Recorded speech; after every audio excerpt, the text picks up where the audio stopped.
Hello, beautiful people. Today is 15th of July. My name is Sahil, and welcome to Newspaper Analysis.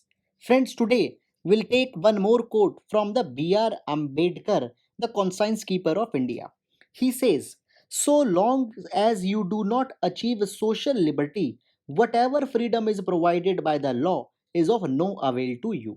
Now, friends, the issue raised here is very impactful and evident to Indian society. See, in case of India, there are two types of democracy which is a functional. One is the procedural democracy, and on to the other hand, there is the issue of the substantive democracy.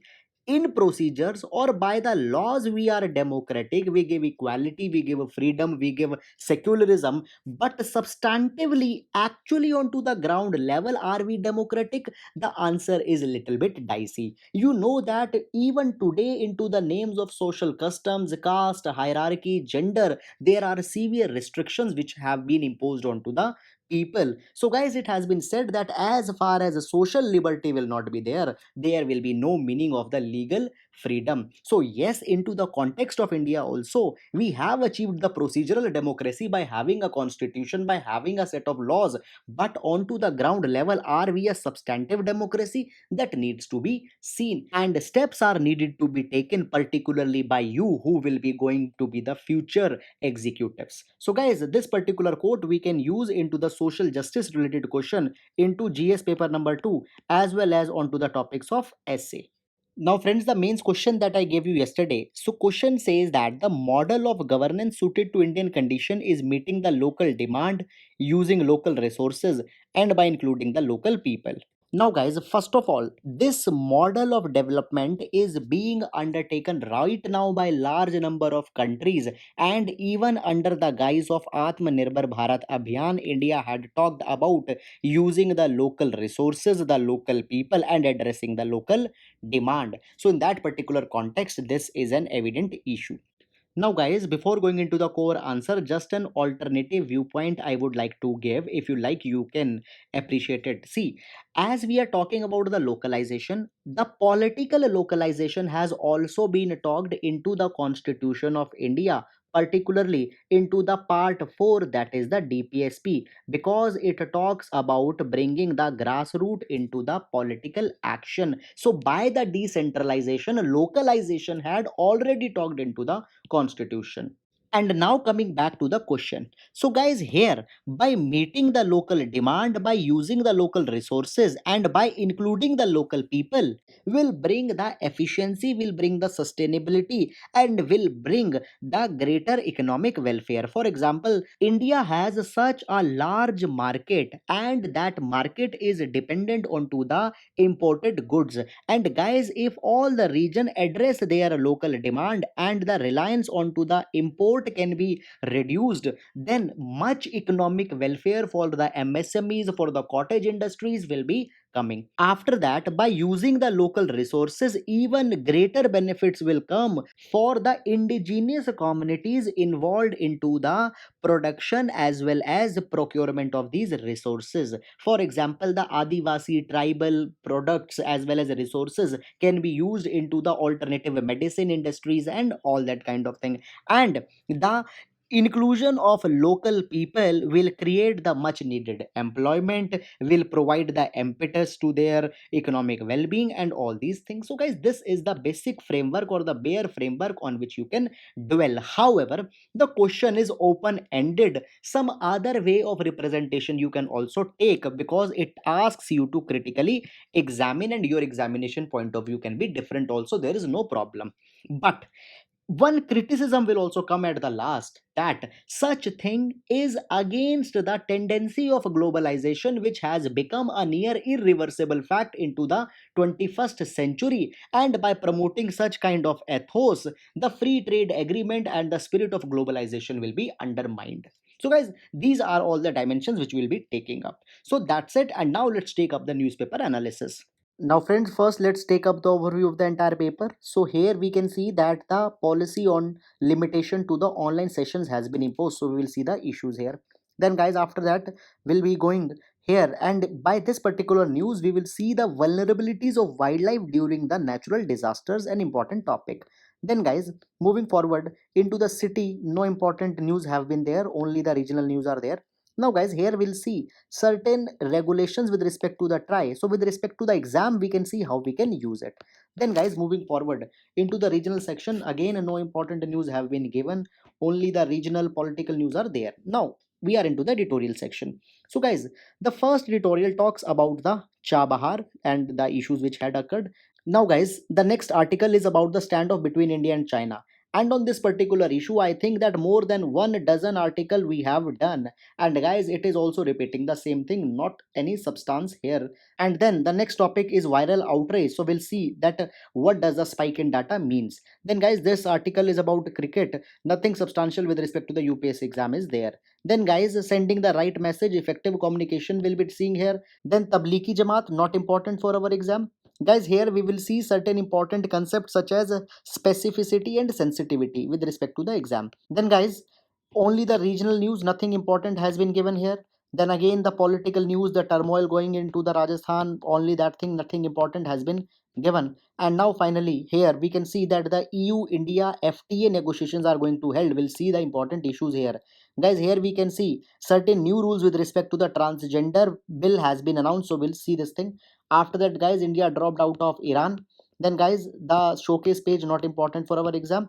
Then onto the world's page, we'll see the US rejects Beijing's claim on South China Sea. Then guys, China making inroads into the Iran, this particular topic. Onto the business page, only corporate news are there and nothing substantial. And onto the sports page also, there is nothing important. So that's all about this. And now let's take the newspaper analysis in detail.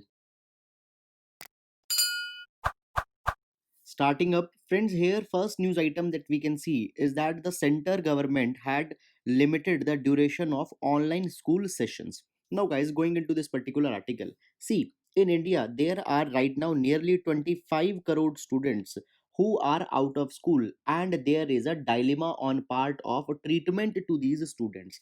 On one hand, there is argument that these students have cognitive appetite owing to their young and tender age. Their mind needs constant nurturing, and if that nourishment will not be given, mental nourishment will not be given, their learning abilities will be impacted for the long run. Therefore education should go on rigorously. However, on other hand, there is also a reality that there is a severe resource constraint into the different categories of student. Some of them don't have the devices, some of them don't have the internet, and some of them neither have internet nor they have the device. So guys, if education or through the online media will be contained rigorously, then what about the students who are not able to afford that? In that particular capacity, these group of students will be left behind, and it will create a kind of an injustice. Moreover, continuous exposure to the online classes or to the digital gadgets creates their own health challenges also to the students. So guys, what should be the ideal duration of the online classes? And in this particular direction, the center government Ministry of Human Resource and Development has released the Pragyata guidelines. And according to the Pragyata guidelines, for class 1st to 8th, there should be the maximum 1.5 hours of online class divided in two sessions. And for ninth to 12th, there should be the maximum 3-hour online class divided in maximum 4 sessions. However, for pre-primary students, no screen time has been recommended. It has been said that teachers should spend at least 30 minutes with the parents with respect to the mental nurturing of their kids. These guidelines have been released by the Ministry of HRD but have been framed by the NCRT. Please keep in mind. Now, guys, one issue comes. See, the school education is a state subject, and therefore center or the central agency cannot give a decisive say as what to do. Therefore all these guidelines are flexible, and state government can take their own step onto the basis of their own assessment. Moreover, it is also being said into the guidelines that teachers should also undertake the sensitization of the children with respect to cyberbullying and all such associated concepts. Moreover, it is also being said that the state government should also come out as how the parents can carry the supervision of their children with respect to the online learning. And now, friends, last one important point for your answer writing. See, with respect to the online learning, there are two things. One is a synchronous learning, that is live classes where students can interact with their teacher and can raise their doubts onto the real time. And other is the non-synchronous learning, where some offline video lectures could be given to the students, which could be downloaded, which could be played over and over period of time. And it also includes the digital textbooks, the learning through WhatsApp, sending queries through WhatsApp, and all such associated things. Now, guys, whenever we talk about online learning, we only focus on to the synchronous learning and we tend to ignore the non-synchronous aspect. So, into your answer, you need to write about both the synchronous as well as non-synchronous. Now, guys, the guidelines have admitted that they are not intending to make the synchronous learning as just like the school. It is just a substitute for the time being, and into the mean course of time the actual school experience will be reverting back. So guys, that's us all about this thing. There is a high probability that question onto the online education can come, so please keep all these things in your mind. That's it. Now we'll move to next. Now, guys, through this particular news item, we will do an entire answer onto the GS paper number 3. See, there could be a answer question that what are the vulnerabilities of wildlife due to the natural disasters such as flood. Because this particular year, Assam floods have been particularly deadly as 95% of Kaziranga National Park has been flooded. And due to this thing, animal stress is very much visible, including into the big cats such as tigers. So, guys, these natural disasters such as flood, along with increasing the mortality among the animals, brings other stress or problems also. For example, during such incidents, anti poaching camps cannot function at their fullest capacity. For example, right now we can see that 173 anti poaching camps out of 223 are not functional, whose undue advantage could be taken by the poachers, and the animals such as tiger, rhino, etc., become even more vulnerable.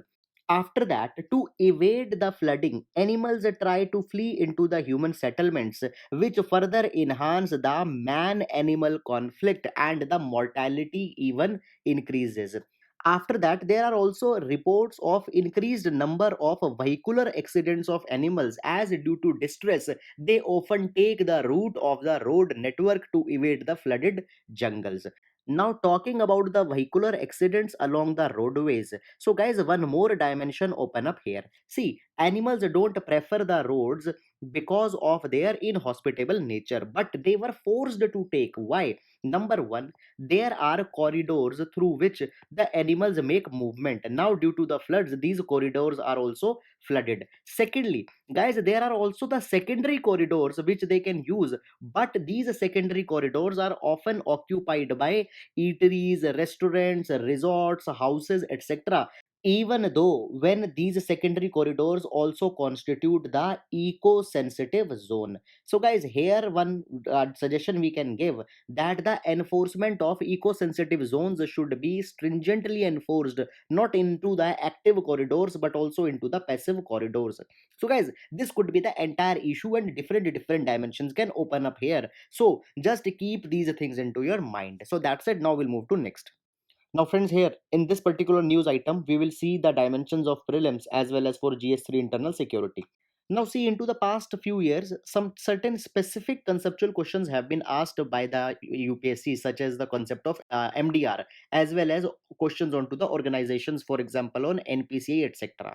Now, guys, often we hear about the TRI. So, exactly what is the nature of TRI? It is a statutory body at it has as it has been constituted by an act of parliament, that is the Telecom Regulatory Authority Act 1997. Now, guys, recently TRI was again into the news. Why? Because an ordinance has been passed by which Telecom Dispute Settlement and Appellate Tribunal has been constituted to look into the matter of regulatory telecom disputes. So, guys, now it will be dealing with that. Please keep it in your mind also if a question comes.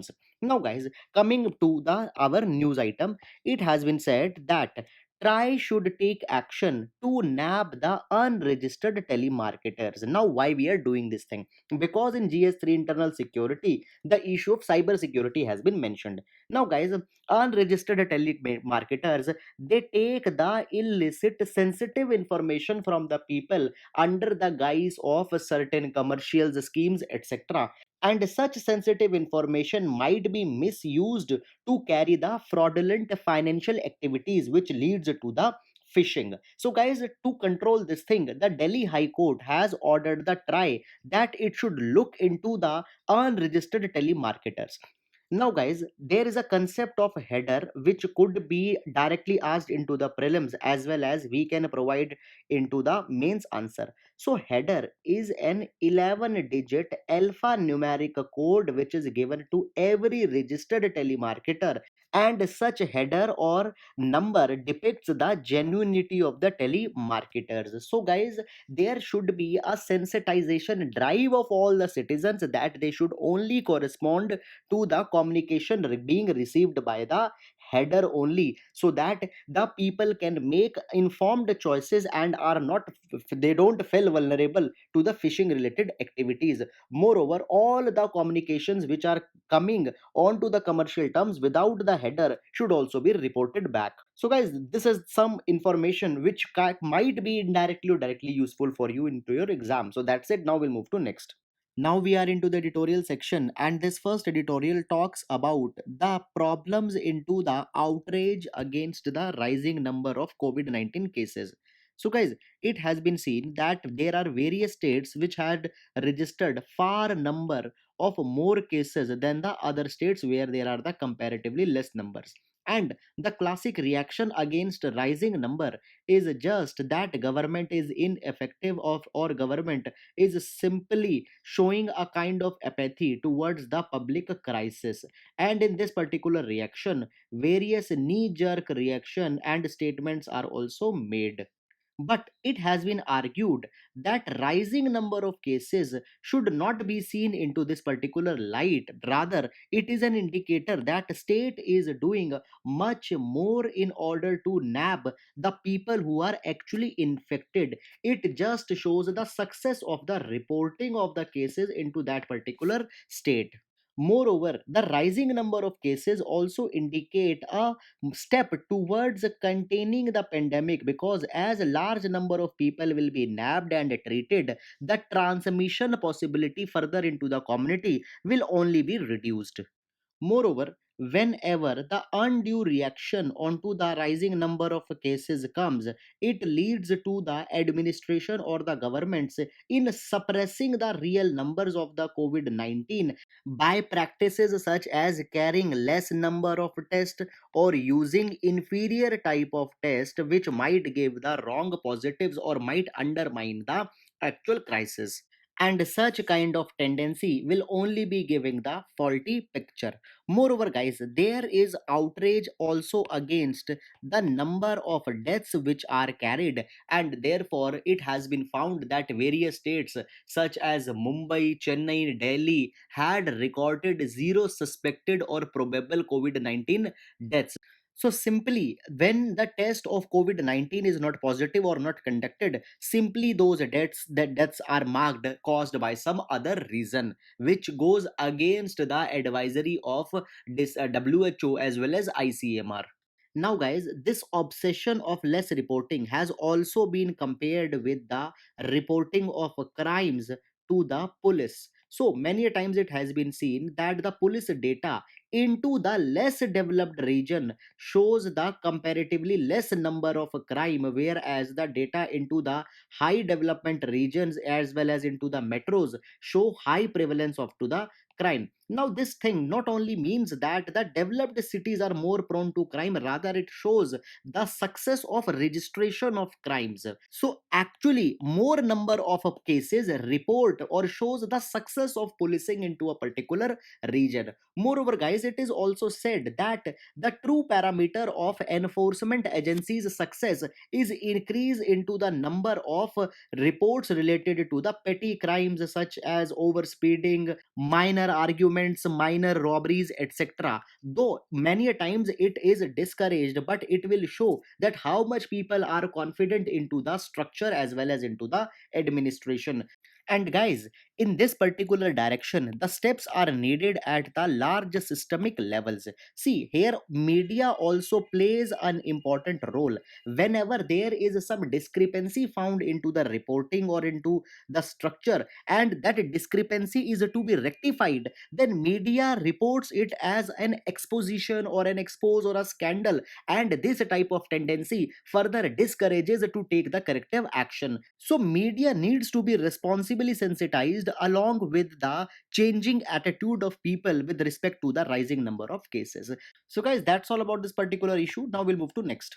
Now friends, this particular article talks about need of effective communication, particularly into the times of crisis. Now, it has been seen from very start that the miscommunication have been the hallmark of COVID-19 related information, and it had severely impacted the COVID-19 response. We'll see how. Now a question arises that how miscommunication occurs on such critical matters such as COVID-19. Now guys, here there are see two things. Number one, the scientist community which is giving the information is not responsible for giving the wrong message, but it occurs at certain levels. First of all, there is a huge political interference with respect to the scientific discoveries, because political parties are very much apprehensive with respect to their image, with respect to their vote bank, etc., and therefore adequately dressed and favorable communication is only given, due to which the miscommunication develops. Then secondly, many a times there is no political interference and message is given true to the extent, but often it is misperceived by the media when media is giving that information to the public. There are certain gray areas on which clarity is not asked by the scientist community or by the research organization. Rather, the panelists are invited here and a kind of a conspiracy theory develops, and into these conspiracy theories, deliberately on their own convenience, the facts and issues are twisted, due to which again the miscommunication develops. So these are certain possible explanations that from where it is getting its genesis. Now guys, into COVID-19 there are certain examples of miscommunication with respect to proper wearing of mask, as it has been seen that the moment when people are speaking to each other or coughing, they conveniently remove the mask, and after doing it they again wear it. So people are wearing the mask as a badge of civic behavior and not as a mechanism to contain or to prevent themselves against the COVID-19. Still, the responsibility and the importance of mask wearing has not been understood. After that guys, the sensitization has not been carried by government again for the people who are impacted by the COVID-19, as there is still a stigma attached against those kind of people. Moreover, the such a havoc has been created that the people who are just experiencing some influenza like illness are condemned into the public. So guys, again here we can see the examples of miscommunication. However, discussing so, a question comes that what could be done in order to avoid the problems of miscommunication. Now, guys, number one, the message which is being delivered by the scientific community or by the government or by the think tanks need to be very much clear, and the underlined logic should be very clearly communicated so that citizens can understand the issues much more precisely and can themselves understand the gravity of a particular issue. After that guys, it has been said that the freedom should be given to the scientist with respect to publishing of their report, and there should be no censorship by the government or by some other agencies. However, it is said that the censorship or the control onto such reports is carried into the name of giving credible information, but it has been argued that it should not be the role of the government to see whether the information is credible or not. Rather, seeing the credibility should be left to the peer review groups, other scientific communities, and think tanks who have the credibility with respect to their track record, and themselves they will be vetting such information. And if any discrepancy is found, government as well as the agencies should be in good spirit to retract back such information and should re-release the renewed findings. After that, it has been said that the all information which is being communicated should be supported by the data evidences as well as the source of such data, the sample size, and all such associated information, so that the amount of credibility which should be given can also be tested. After that, it has been said that in dealing with the sensitive communication, the tendency of populism or caring for the public image should be kept aside. Election cycles should not be kept in mind, and the genuine information at all cost should be given. And fifthly, the pseudoscience and the conspiracy theories which are doing the round should be actively discarded and should be disengaged. And sixthly, the admission of mistakes should not be seen something as undesired, because it closes then the scope of flexibility into such information. So guys, this is the entire structure onto the miscommunication carried during the times of COVID-19. There could be a question on this particular dimension, not particularly to the COVID-19, but to any crisis or any disaster.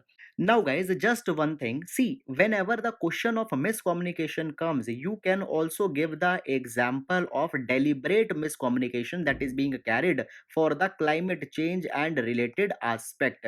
So, it has been said that there is an active lobby into the countries such as USA, which is composed by the owners of fossil fuel industries, and deliberately they spread the miscommunication that climate change is just a hoax, or it is just a kind of a conspiracy, or it is wrong, or simply that anthropogenic climate change doesn't exist, it is just by the natural causes. So this is an example, and there are even evidences. For example, the Koch Family Foundation has been found that they have actively funded the think tanks which had actively attacked the climate change or climate advocacy groups. Those think tanks deny the credibility of climate change. And the example of one such group or think tank which deny the climate change could be the Competitive Enterprise, which is Washington based think tank and denies the anthropogenic climate change. So guys, just as a reference, you can use this information. So that's it. Now we'll move to next. Now, friends, this particular article talks about the testing safeguards that are needed to be taken. For example, Delhi government is carrying right now the antigen test. So certain recommendations are being given. However, guys, such thing is not usable for our exam, as till that time you will be giving your mains exam around January or February. All such thing will be redundant and will not be useful, because many new breakthroughs will be coming. However, one thing important we can take here for our exams, particularly into the prelims. See, many a times a term is used, that is a sensitivity and specificity with respect to a test, and both of them are many a times assumed to be same, but they are not. So with respect to the prelims or GS3, understand what they mean.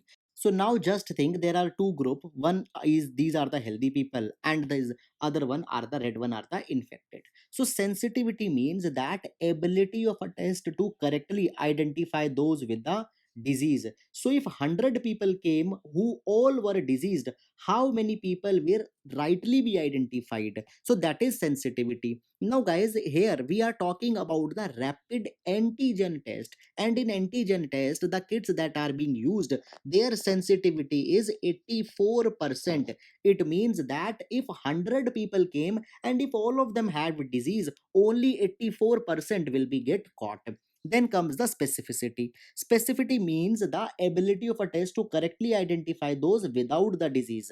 So suppose there are 100 people and all of them are healthy and all of them came for the test, so how many of them will be declared as not infected? So here the specificity is 100%. It means that it rightly identifies all which are not having a disease, which is a good thing. But sensitivity is a matter of concern. There are still 16% people here who are having disease, but they will not be identified. So government needs to work on them, and this thing has been said into the article also, that this thing should be, government should be focusing on. Moreover, these kits are needed to be kept on a particular temperature range, that is the maximum temperature should be 30 degrees Celsius. For that thing also government should take step, because now temperatures will be rising, particularly into the Delhi. However, we'll be not going into that thing. Please remember these two concepts for your exam. So that's it guys, now we'll move to next. Now, friends, this particular article from the editorial section and this article from the world section talks about the China Iran recent deal and India's dropping from the Chabahar. However, the entire issue of Chabahar, its strategic importance, China's entry, India's diplomatic issues, we had discussed into the yesterday's newspaper discussion at this particular timestamp. So, we'll not waste time in unnecessary repetition. You can refer it. Now, we'll move to next. Now, guys, here we can see that European Union and India's virtual meet will occur on which the FTA negotiations or the free trade agreement negotiations will be carried. So, guys, today there will be the virtual meet, and these are the items onto the agenda which will be discussed. They are the roadmap for cooperation onto the bilateral terms. Now, guys, if you know, as of today, there is no free trade agreement between the India and the EU. The free trade agreement is being negotiated, which is popularly called as bilateral trade and investment agreement or BTA. However, from so long there are concerns that European Union considers India as a protectionist and thinks that India's policy on international trade is not favorable to the free regime. Hence, from so long, the negotiations onto the BTIA is going on, and there is expectation that certain ground on this particular thing will also be covered. However, it has been said that the time is so less and there are much complicated issues into the free trade BTIA, and they might not be taken, but we need to see as the meeting will conclude today. Then the issues with respect to the civil nuclear cooperation will be shared. Then maritime security dialogue with respect to the freedom of navigation will be discussed. Then, guys, the USA's withdrawal from the WHO and the reaction against other multilateral issues will be discussed. Then the COVID-19 vaccine treatment, all these things will be discussed. And finally, the matter of assertive China will also be discussed, as India had already briefed the EU with respect to the LAC incursion, the Galwan incursion, and all that kind of thing. So, as it will conclude, we will see that what had actually happened. So, that's it. Now, we'll move to next. Now, friends, in this particular article, the draft rules with respect to the medical test has been mentioned for the transgender people. Now, guys, before going into the news, let me give you some background. So, this article is with respect to the transgenders. Now, guys, you know that in India, a lot of injustice and discrimination is carried against transgender. And to give them justice, the journey started substantially from 2014 when the Supreme Court gave the National Legal Service Authority judgment or the NALSA judgment. Here, Supreme Court said that the transgenders are the third gender. They have the right to ascertain their identity. They enjoy all the fundamental rights that are guaranteed by the Constitution, and they need to be given the life of dignity, and even reservation should be given to the transgender. So, it was a very substantial judgment. After that, in 2018, one more important judgment came, that was the Navtej Singh Johar judgment. And here, section 377 of IPC was decriminalized. It was said that same sex relationships are not a crime, and this was the major victory for the transgender people. And now the stage has been prepared that now a proper legislation should also be framed for the transgender so that they can enjoy all what has been guaranteed by the Supreme Court. And in this particular direction, the Transgender Person Protection of Rights Act 2019 was constituted. It talks on many verticals. For example, it talks about their right to get the employment. They can't be discriminated. Right to residence, right to education, healthcare, all have been guaranteed here. But there is a criticism into this particular act, and that pertains to the identification of the transgenders, who will identify them. So for that particular thing, the rules were framed, but those rules were criticized. Then again new rules came, they were again criticized. Bottom line, again the new rules have been released for the identification of the transgender people. Into the earlier version, it was said that their identification will be carried on to the basis of a medical test. A doctor needs to certify whether they are the transgenders or not. But this particular thing was criticized as it was assumed to be undignified onto the part of the transgenders, and a dignity was asked. So now into the new rules it has been said that the medical test will not be needed for trans ID certificate. Now they need to give their affidavit or a self assertion that they are the transgenders, and on that particular basis certificate can be given by the district magistrate. Moreover, this entire process can also be carried through the online mechanism. So guys, these ones are the draft rules and the public comment have been asked for next 30 days. After that, if everything goes well, then it will be finalized. So that's it, and now we'll move to next. Now guys, here we can see that the USA has again rejected the Beijing's claim into the South China Sea. It is not a new issue. Earlier it has also done. Guys, earlier more many a times we had discussed about the South China Sea dispute, where China claims the entire South China Sea as belonging to China onto the basis of their historic 9 dash line. And this 9 dash line has been rejected by the USA as well as by the neighboring countries which have the claim into the South China Sea. Now, friends, this matter is being raised now because just recently there was the fourth anniversary of the decision issued by the tribunal under the United Nations Convention on Law of Seas, where it was said that the China's claims onto the basis of 9 dash line are wrong, and the countries such as Philippines have a rightful right into the South China Sea. However, China till far have not accepted the ruling given by the tribunal under the UN clause and said that they have the sovereign right under 9 dash line, and on to the basis of that right they are also carrying the construction into the Spratly Islands and the Scarborough Shoal, which is also disputed by the countries such as Philippines.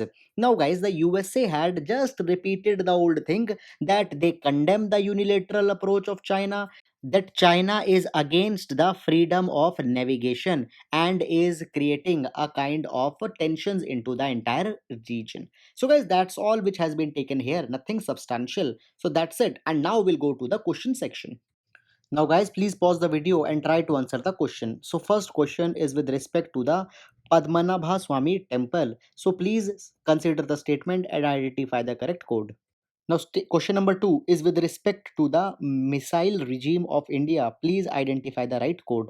Now, guys, question number three is with respect to the environment and ecology. Please consider the right code. Now, question number four is with respect to the National Commission for Minorities. Please consider the right statement. Now, friends, the main question for today is from GS paper number 2. The question says that rising casualties of police is not a reflection of mere political police nexus and thus demands for police reforms. Also, enumerate the reasons for rising police casualties. So, guys, this is from GS2. It is a revision question. Write it. The question is for the 15 marks, and tomorrow we will be discussing its answer framework. So, guys, that's all for today. I hope you are liking our discussion. Thank you so much.